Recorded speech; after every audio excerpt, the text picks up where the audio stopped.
সবাইকে স্বাগত। এই ভিডিওতে আমি দশম শ্রেণীর ভূগোলের যে 50 নম্বরের প্রশ্নটা স্কুল থেকে দিয়েছে তার উত্তর আলোচনা করব। তোমরা স্ক্রিনে ভূগোলের 50 নম্বরের প্রশ্নটা দেখতে পারছো। এক দাগে কী বলছে, বিকল্পগুলি থেকে ঠিক উত্তরটি নির্বাচন করে লেখো। মোট 9টি এমসিকিউ প্রশ্ন আছে। 9 নম্বর 1.1-এর যে প্রশ্নটা আছে দেখতে পাচ্ছ স্ক্রিনে, অবরোহণ প্রক্রিয়ায় সৃষ্ট একটি ভূমিরূপ হলো। 4টি অপশন দেওয়া আছে, এর মধ্যে সঠিক উত্তর হয়ে যাবে গ নম্বর অপশন, অর্থাৎ গিরিখাত। ঠিক আছে, এরপর দেখে নাও 1.2-এর প্রশ্ন, হিমবাহ ও পর্বতগাত্রের মধ্যে সৃষ্ট সংকীর্ণ ফাঁক হলো। এক্ষেত্রে সঠিক উত্তর হয়ে যাবে খ নম্বর অপশন, অর্থাৎ বার্কস্ট্রুন্ড। 1.3-এর প্রশ্ন, ঠিক জোড়াটি নির্বাচন করো। 4টি অপশন দেওয়া আছে, এর মধ্যে সঠিক উত্তর হয়ে যাবে খ নম্বর অপশন, অর্থাৎ পুদুচেরি কেন্দ্রশাসিত অঞ্চল। 1.4-এর প্রশ্ন, ঠিক জোড়াটি নির্বাচন করো। এক্ষেত্রে সঠিক উত্তর হয়ে যাবে আমাদের একদম লাস্টের অপশন, অর্থাৎ ঘ নম্বর অপশন, বালিয়ারি বায়ুর সঞ্চয় কাজ। 1.5-এর প্রশ্ন, ক্রান্তীয় চিরহরিত অরণ্যের উদ্ভিদের অন্যতম একটি বৈশিষ্ট্য হলো। এক্ষেত্রে সঠিক উত্তর হয়ে যাবে গ নম্বর অপশন, অর্থাৎ উদ্ভিদের ডালপালা একসাথে যুক্ত হয়ে চাঁদোয়া সৃষ্টি করে। এরপর দেখে নাও 1.6-এর প্রশ্ন কি বলছে, অতি বিরল জনঘনত্বযুক্ত একটি রাজ্য হলো। এক্ষেত্রে সঠিক উত্তর হয়ে যাবে একদম লাস্টের অপশন, অর্থাৎ ঘ নম্বর অপশন, সিকিম। 1.7-এর প্রশ্ন, আরোহণ প্রক্রিয়ায় সৃষ্ট একটি ভূমিরূপ হলো। এক্ষেত্রে সঠিক উত্তর হয়ে যাবে গ নম্বর অপশন, অর্থাৎ বালিয়ারি। 1.8-এর প্রশ্ন কি বলছে, ঠিক জোড়াটি নির্বাচন করো।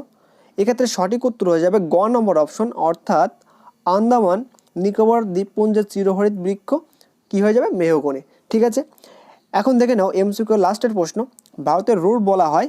এক্ষেত্রে সঠিক উত্তর হয়ে যাবে খ নম্বর অপশন, অর্থাৎ দুর্গাপুরকে।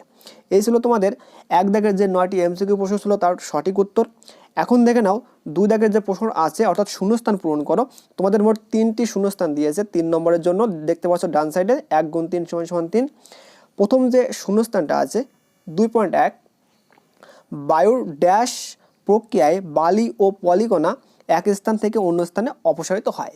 এক্ষেত্রে সঠিক উত্তর হয়ে যাবে বায়ুর কি হবে, এক্ষেত্রে তোমরা লিখতে পারবে অপসারণ বা বহন প্রক্রিয়া, যে কোনো একটা লিখবে, হয় অপসারণ লিখবে অথবা বহন লিখবে।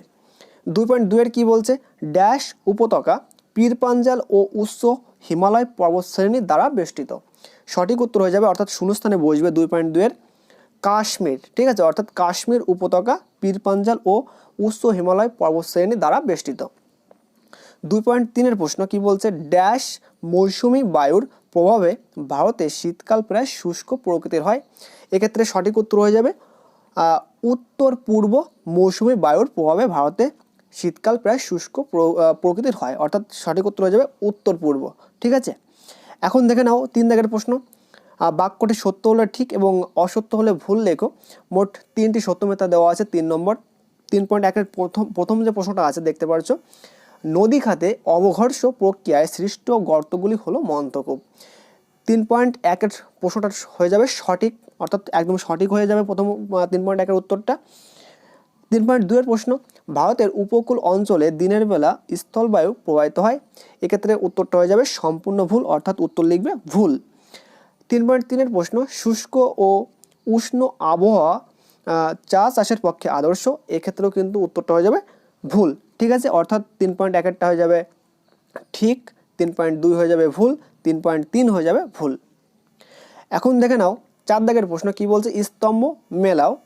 মোট 3 নম্বরের জন্য দিয়েছে, অর্থাৎ আমাদের ক স্তম্ভর 3টি প্রশ্ন আছে এবং খ স্তম্ভের 3টি পাঠের সঙ্গে মিল করতে হবে। এখন দেখে নাও, তোমরা যখন খাতায় লিখবে অবশ্যই ফ্রেশ করে লিখবে, আমি শুধুমাত্র উত্তরটা বলে দিচ্ছি, তোমরা লিখে নাও। 4.1-এর বিশুদ্ধ কাঁচামাল, এই ক স্তম্ভের এই পাঠের সঙ্গে খ স্তম্ভের এর মিলবে হলো 2 নম্বরের সঙ্গে, অর্থাৎ বিশুদ্ধ কাঁচামাল হয়ে যাবে 2 নম্বর পয়েন্টের সঙ্গে কি হবে, তুলো। ঠিক আছে, তোমরা অবশ্যই সুন্দর করে লিখবে, যখন লিখবে এরকম লিখবে, 4.1 দেবে দাগ নম্বর, বিশুদ্ধ কাঁচামাল লিখবে, তারপর ডান সাইডে অ্যারো দেবে, ডান সাইডে অ্যারো দেওয়ার পরে 2 নম্বর দাগ নম্বর দেবে, তারপর লিখবে তুলো। ঠিক আছে, অর্থাৎ একটা লাইনে লিখবে। এরপরে কি বলছে, মালাবার উপকূল, অর্থাৎ 4.2 কি বলছে, মালাবার উপকূল, এটা মিলবে হলো আমাদের 3 নম্বর পয়েন্টের সঙ্গে, অর্থাৎ কয়াল। ঠিক আছে, অর্থাৎ 4.2-এর সঙ্গে মিলল হলো 3 নম্বর পয়েন্টের সঙ্গে। এখন 4.3-এর যেটা আছে, অর্থাৎ হিমবাহ, এটা মিলবে হলো 1 নম্বরের সঙ্গে, অর্থাৎ ক্রেভাস।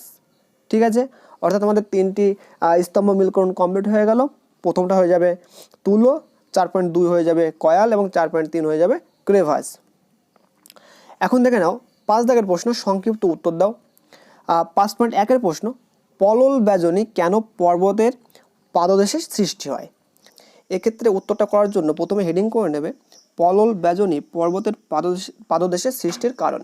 তারপরে লিখবে পর্বতের পাদদেশে ভূমির ঢালের হঠাৎ পরিবর্তনের ফলে নদীর বহন ক্ষমতা কমে যায় এবং সমস্ত ক্ষয়জাত পদার্থ যেমন নদীবাহিত পলিরাশি নুড়ি পর্বতের পাদদেশে সঞ্চিত হয়ে পলল শঙ্কু গঠন করে। অনেকগুলি পলল শঙ্কু জুড়ে গিয়ে বিস্তার লাভ করলে এটি অর্ধগোলাকার হাত পাকার মতো দেখতে হয় বলে একে পলল বেজনী বলা হয়। তারপরে এই যে ডান সাইডের চিত্রটা দেখতে পাচ্ছ, এই চিত্রটা কিন্তু এঁকে নেবে এবং উদাহরণ দেবে পূর্ব হিমালয়ের পাদদেশে তরাই অঞ্চলে অনেক পলল বেজনী দেখা যায়। তোমাদের বলে রাখি, এই ভূগোলের ক্ষেত্রে যে সকল প্রশ্নের চিত্র দেওয়া সম্ভব তোমরা অবশ্যই চিত্রগুলো দেওয়ার চেষ্টা করবে, কেননা চিত্র দিলে নাম্বার কাটার সুযোগ থাকে না। এক্ষেত্রে এই প্রশ্নটাই কিন্তু কখনোই বলেনি যে চিত্র সহ তুমি এটাকে ব্যাখ্যা করো, কিন্তু আমরা চিত্রটা দিতে পারি এই জন্য দেবো, তাহলে কিন্তু এটার পুরো নম্বর তোমরা পেয়ে যাবে।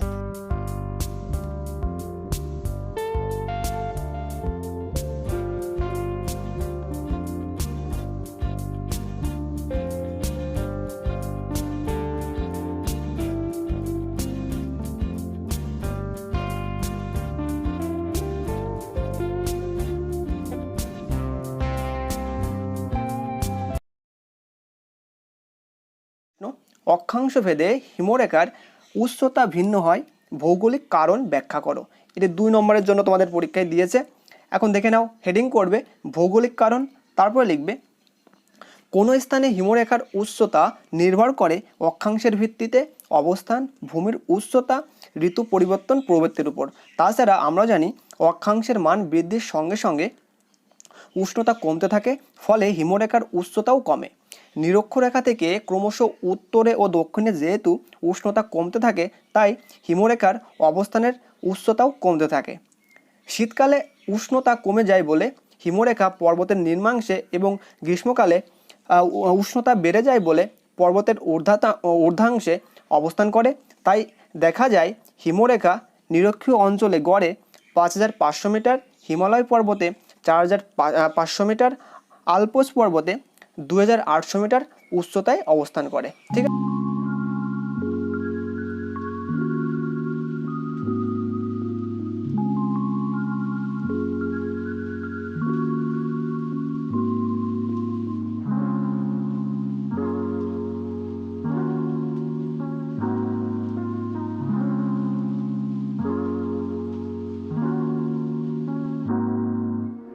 ধাপ চাষ, ফালি চাষ ও সমোন্নতি রেখা বরাবর চাষের মাধ্যমে কিভাবে মৃত্তিকা ক্ষয় প্রতিরোধ করা সম্ভব? এক্ষেত্রে উত্তরটা করার আগে লিখে নেবে ধাপ চাষ, ফালি চাষ ও সমোন্নতি রেখা বরাবর চাষের মাধ্যমে মৃত্তিকা ক্ষয় প্রতিরোধ করার উপায়সমূহ নিচে আলোচনা করা হলো, এভাবে লিখে নেবে। তারপরে প্রত্যেকটা পয়েন্ট করে লিখবে। এখন প্রথম পয়েন্টটা ছিল পার্বত্য অঞ্চলে ধাপ চাষ। এক্ষেত্রে ব্যাখ্যাটা কি করবে?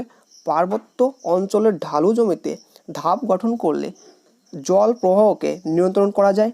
এভাবে সমগ্র জমিকে ধাপ চাষে কাজে লাগালে ও সঠিকভাবে রক্ষণাবেক্ষণ করলে মাটি ক্ষয়ের হাত থেকে রক্ষা পায়। ক্লিয়ার? এবার দ্বিতীয় নম্বর যে পয়েন্ট ফালি চাষ, সেটা হেডিং করে লিখবে ভূমির ঢালের আড়াআড়িভাবে ফালি তৈরি করে শস্য রোপণ করলে তা ভূমিক্ষয় প্রতিরোধ করে।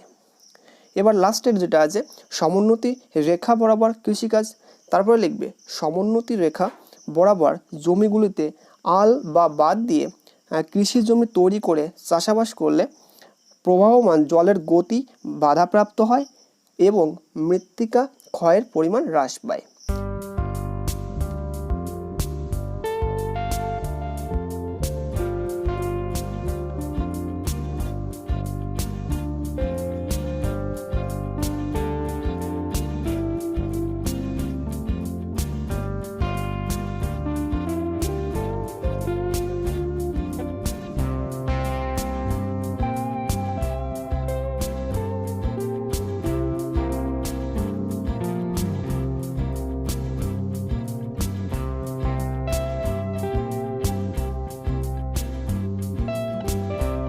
হিমবাহের সঞ্চয় কার্যের ফলে গঠিত বিভিন্ন প্রকার গ্রাফ রেখার সচিত্র বর্ণনা দাও। স্ক্রিনে দেখতে পারছো এইভাবে একটা চিত্র এঁকে নেবে।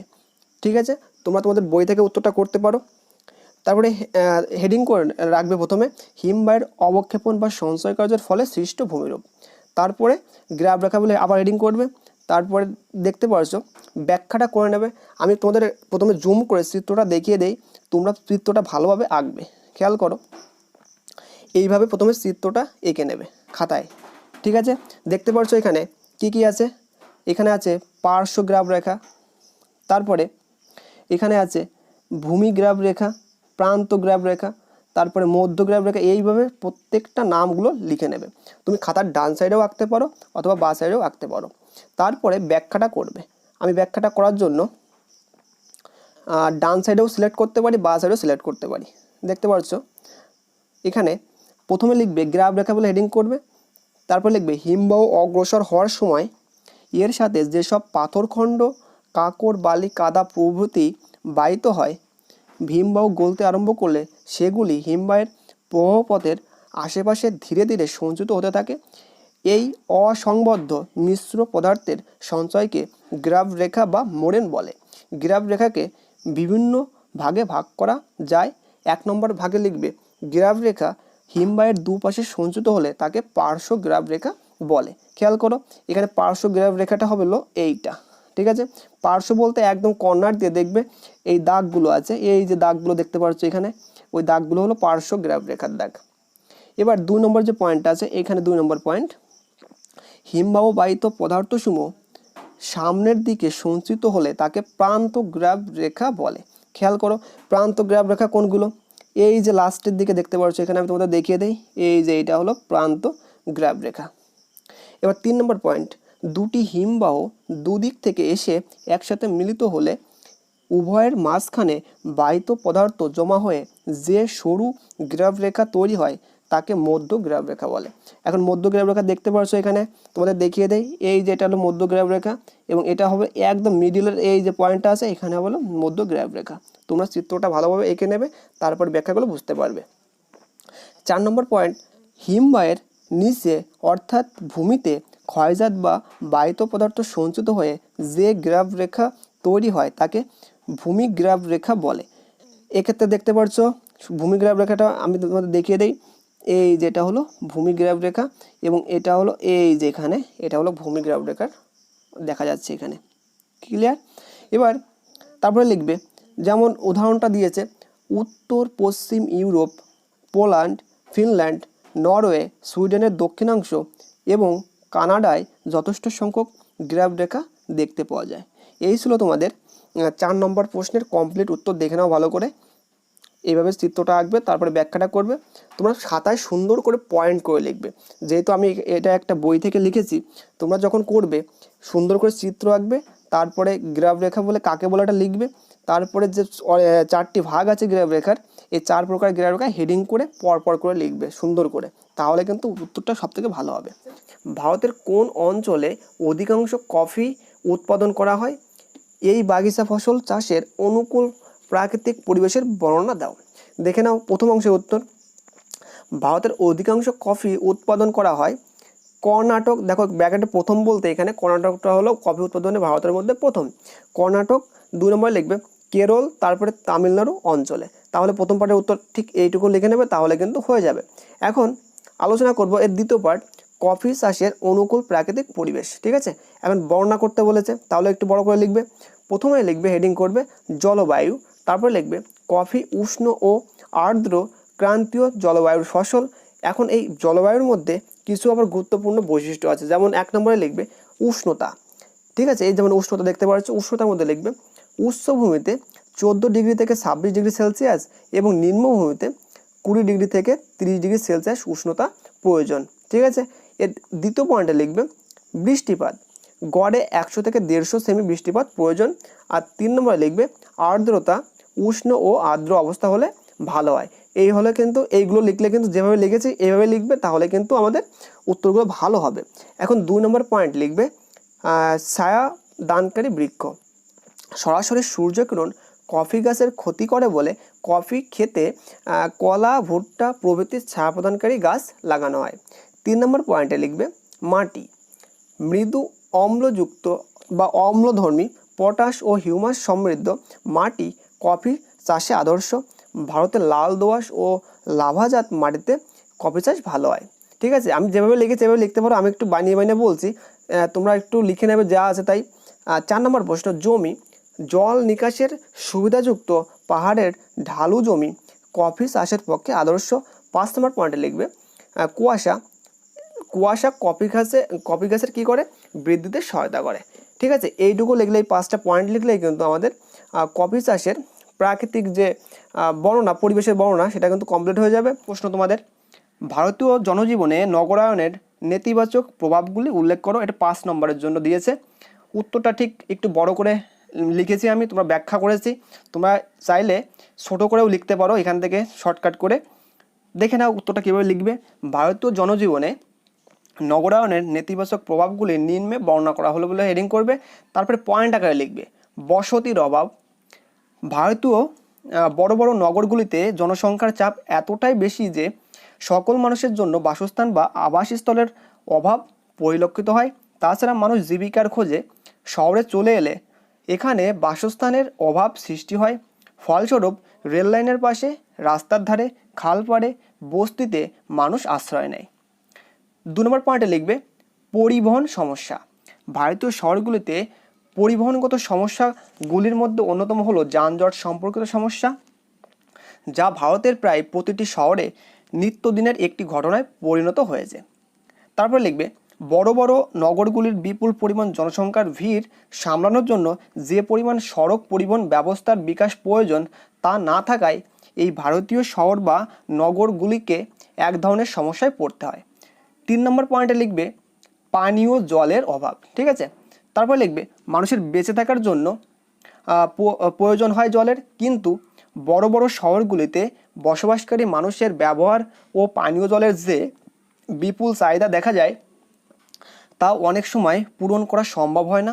ফলে পানীয় জলের জন্য শহর ও নগরগুলিতে হাহাকার দেখা যায়। কেবলমাত্র মানুষের ব্যবহারের প্রয়োজনীয় জল নয়, শিল্প কারখানাগুলিতে প্রচুর পরিমাণ জলের প্রয়োজন পড়ে। তাই বর্তমানে শহরগুলিতে জলের বর্ধিত চাহিদা পূরণ করতে শহরের পার্শ্ববর্তী অঞ্চল থেকে জল সংগ্রহ করে প্রয়োজনীয় জলের যোগান দেওয়া হয়ে থাকে। তারপর লিখবে যেমন ভারতের চেন্নাই শহরের জলের অভাব জনিত সমস্যা দেখা যায়। 4 নম্বর পয়েন্টে লিখবে বিদ্যুৎ সরবরাহ সমস্যা। শহর বা নগর একটি দেশ বা অঞ্চলের প্রাণকেন্দ্র হিসেবে বিবেচিত হয়। মনুষ্য পরিষেবামূলক প্রায় সব রকমের কার্যাবলীর উপস্থিতি শহরাঞ্চলে দেখা যায়। শিল্প, পরিবহন, বাণিজ্য, সামাজিক কাজে তাই নগর বা শহরাঞ্চলে প্রচুর বিদ্যুতের প্রয়োজন হয়, কিন্তু ভারতের প্রায় প্রতিটি শহরে চাহিদার তুলনায় বিদ্যুতের যোগানে ঘাটতি দেখা যায়। 5 নম্বর পয়েন্টে লিখবে বেকারত্ব বৃদ্ধি। ভারতীয় নগরগুলিতে গ্রাম অঞ্চলের তুলনায় কর্মসংস্থানের সুযোগ থাকে সবথেকে বেশি। তারপর লিখবে তাই গ্রামীণ অঞ্চল থেকে প্রচুর শ্রমিক কাজের আশায় নগরগুলিতে পরিব্রাজন করে, কিন্তু সেই পরিব্রাজনকারী মানুষের সংখ্যা একসময় এতটাই বেড়ে যায় যে সকল মানুষকে কাজের সুযোগ দেওয়া সম্ভব হয় না, ফলে বেকারত্ব বৃদ্ধি পায়। 6 নম্বর পয়েন্টে লিখবে কঠিন বর্জ্য পদার্থজনিত সমস্যা। শহরাঞ্চলের কঠিন বর্জ্য পদার্থজনিত সমস্যা এক বড় সমস্যা। কঠিন পদার্থগুলির মধ্যে অন্যতম হলো পরিত্যক্ত কাগজ, পলিথিন ব্যাগ, কাঁচ ও প্লাস্টিকের বোতল, পারিবারিক বর্জ্য, মেডিকেল বর্জ্য, শিল্প কারখানার বর্জ্য প্রভৃতি। প্রতিদিন প্রচুর পরিমাণ বর্জ্য পদার্থ শহর অঞ্চলে সৃষ্টি হয়ে থাকে, যা নিক্ষেপ করার জন্য প্রয়োজনীয় জায়গার অভাব দেখা যায়। শুধু তাই নয়, এই বর্জ্যগুলির ব্যবস্থাপনার উপযুক্ত পরিকাঠামো ভারতের বেশিরভাগ শহরেই নেই। ঠিক আছে, মোট 6টি পয়েন্ট করেছে, যেহেতু 5 নম্বরের জন্য দিয়েছে তাই একটু ব্যাখ্যা করতে হবে। আর যেহেতু তোমাদের এটি মডেল অ্যাক্টিভিটি টাস্ক, তাই একটু ভালোভাবে লিখে জমা করলে তোমাদের পরীক্ষায় নাম্বার পাওয়ার সম্ভাবনা সবথেকে বেশি হবে, এবং নাম্বার বেশি পেলে তোমাদের কিন্তু বাই চান্স যদি পরীক্ষা না হয় করোনার জন্য, তাহলে কিন্তু তোমাদের নাম্বার অনেকটাই বেড়ে যাবে ভালোভাবে লিখলে।